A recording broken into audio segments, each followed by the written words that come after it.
Kalabalıklar, kara bulutlar üstümde. Ne varsa ne yoksa içimde.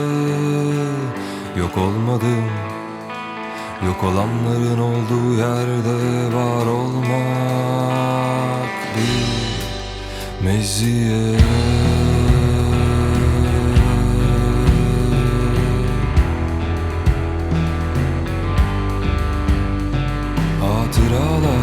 Hatıralar büyülüydü.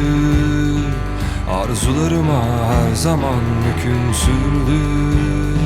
Sebebi vardı, her şey bitti bir yerde, ama nasıl bir eziyet.